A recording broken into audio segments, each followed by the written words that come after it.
Thank you. This question is for both of you. If elected, what types of legislation would you support to bolster national security, specifically regarding terrorism and border security? Wow, this is way longer than 2 minutes. First off, and I know I'm going to be on common turf here, we have to do everything we can to support our troops that are in the field already.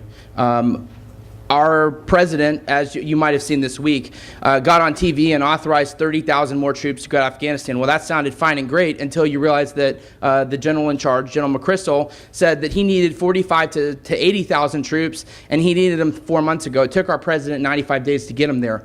Where was my congressman on that issue? Why wasn't he out there saying, you know what, it's time for the president to make a decision. If he's not going to, we're going to make sure that as congressmen and representatives and leaders in our country, that we're going to get them there.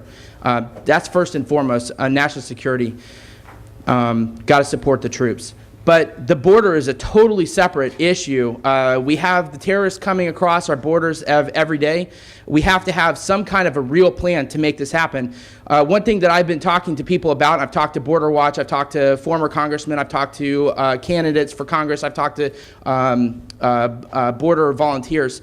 Something that they agree on is that we have to have some kind of a fence or some kind of a wall to keep people from coming. Now, I'm not talking about the actual fence that you heard about before. What I'm proposing is that we use the Predator unmanned aerial vehicles that you've seen in Iraq and Afghanistan used. We're going to use it on our border instead. When we see people coming across the border, we're going to make sure that those coordinates for those people are called in. We're going to keep a plane on them at all times. And then when the time comes for them to be arrested, the border agents are actually going to have the ability to arrest these people. And the reason, or the way we're going to do that, is to actually give them the support that they need.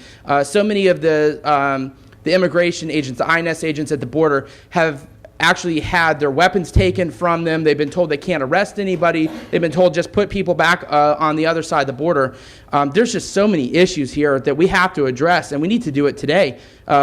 However, if we can't get it done at the federal level, we need to make sure that our state governors on top of that. Border security, we've got sovereign borders that need to be protected. I plan in Congress to make sure that I'm giving all the top cover I can to our state governor.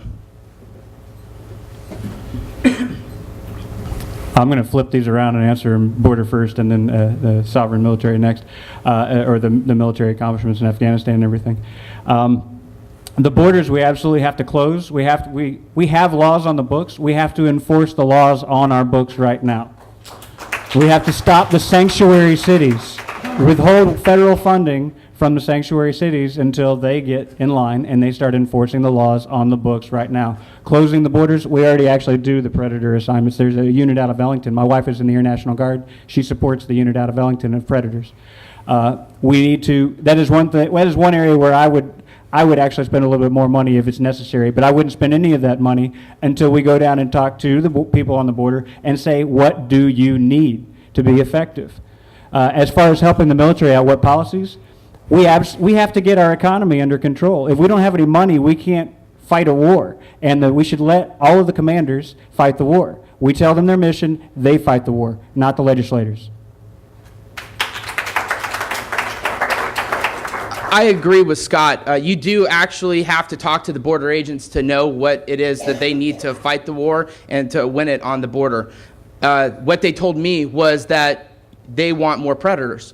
And my proposal is to actually use the Air Force officers that are being trained from their current pilot positions to be Predator pilots, and we're going to fly more missions over the border. And if need be, because several times these agents have told me that people are coming across in armed vehicles with tanks, light rockets, and all kinds of things into Texas. I mean, in here in our own state.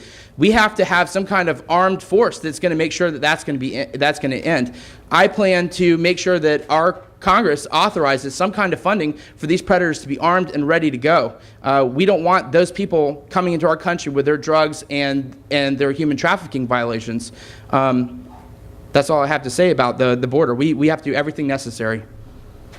I absolutely disagree with using the Air Force. There is reason why our military is not allowed to operate on our soil. The National Guard is for that purpose.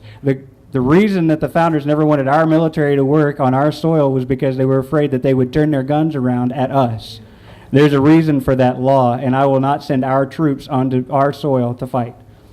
The National Guard should be used for that purpose. It's codified in the law already, and that's exactly what it should be used for.